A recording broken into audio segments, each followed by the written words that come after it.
Васил Радков Иванов. Служа в този храм 30 години. Правя един малък, бих казал, юбилей.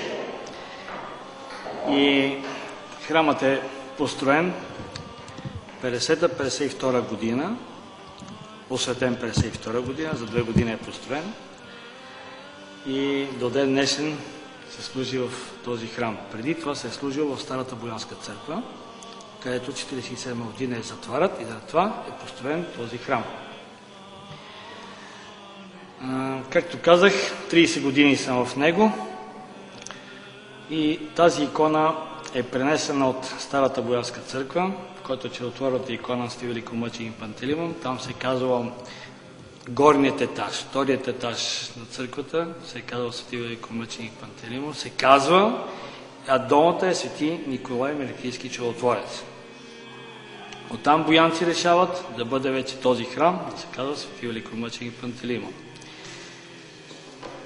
Много чудеса са станали и преди това, и сега. Както виждаме, иконата е реставрирана и изрисувана е в 1884 година. В много добро състояние.